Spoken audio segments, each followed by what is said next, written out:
So we're going to talk about the salad bloating syndrome. You'll find this in any medical disease textbook. And I'm just kidding because I just made it up right now. But it is a situation that comes up now and then. I would say about 10 to 15% of the time.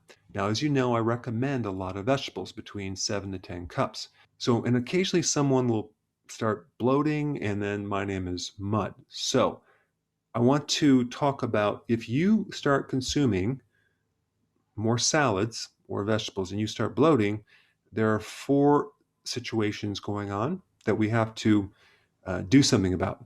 Okay. Number one, you may have something called SIBO, small intestinal bacteria overgrowth. This is a situation where the bacteria, the friendly bacteria that should normally be in the large intestine, is not there. It's in the small intestine, and it's robbing all of the nutrients that are supposed to be absorbed in the small intestine. 90% of all the food nutrients should be absorbed in the small intestine. That's the first part. Well, if you have the majority of bacteria in that location, they're going to compete for this nutrition and take this away from you. Not to mention, you're going to start fermenting fiber in the wrong place in your small intestine, and you're going to just bloat. You're going to feel very, very uncomfortable. So, and if you have SIBO, and I put a link down below on a video that describes it more in depth, and there's also a test that you can do. I would recommend you avoid plant foods for a while, for about 2 months. You may want to go on a carnivore diet and take betaine hydrochloride, which is going to acidify your stomach. Take about 5 to 10 of these tablets before each meal, and take some oregano oil. Okay, so that's what I would recommend for that situation. The second situation is where you have leaky gut. That is where the lining of the gut there's holes in it, and you have increased permeability. And so all sorts of things can go through that hole and create a reaction with your immune system. But primarily, it's going to be the lectins in the vegetables. So that's going to create an immune reaction. It's going to be in the nightshades. So that would be tomatoes, bell pepper, eggplant. It's definitely going to be very high in beans, legumes, especially peanuts, and grains. Of course, you're not going to be consuming grains if you're on the ketogenic diet, so we don't have to worry about that. So if you have this severe leaky gut situation and you tried vegetables, it doesn't work, I would recommend doing more carnivore, but make sure that your meats are pasture raised, grass fed, okay? Because you don't want to consume meats that have been fed grains, which are high in omega-6, which also are loaded with lectins. That could be a big problem. So we want grass-fed, grass-finished meats. Now, as far as consuming fats in general, you want to avoid all the seed oils for sure. It's highly inflammatory.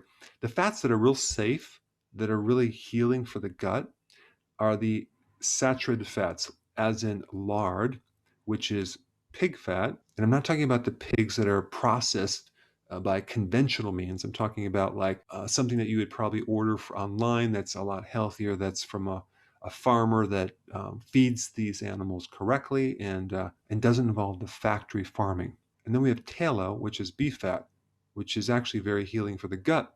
It will not increase inflammation. And so you don't want to be afraid of those fats. In fact, you want to probably cook more with them in stews, maybe in sausages and in soups. But it's very important to have fatty protein and almost double the fat to your protein ratios in weight, not calories. If you look at calories, it'd be like over 80% fat to protein. So we're talking about weight. So like a 2-to-1 ratio in very low carbohydrates. I created a video on leaky gut. I put the link down below. The third situation is you just don't have enough good bacteria. And so I recommended this to several people, and it worked like a charm by taking some probiotics when you consume the salad, and it seems to work. But make sure that the probiotic that you consume is a non-dairy probiotic. It takes a certain quantity of microbes to digest a lot of fiber. If you overwhelm the large intestine with too much fiber without enough microbes, you're going to get bloating. All right, so that's a little tip. Take some probiotics. It seems to work.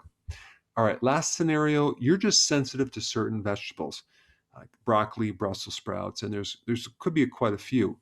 Personally, I cannot consume broccoli. It will rip my intestines up. It creates a lot of bloating and pain. Cabbage, I can do cabbage. Cabbage is very unique. Cabbage is really good for ulcers. It's good for gastritis. You might do very well in cabbage, but you may not. But chances are you probably will be. So that would be a really safe vegetable for most people. And then just regular lettuce or even arugula, pretty safe. So you want to focus on those vegetables and maybe not too many cruciferous type vegetables. Hey, before you go, real quick, I have a course entitled How to Bulletproof Your Immune System. It's a free course. I want you to take it. And here's why. Here's you. Here is your environment.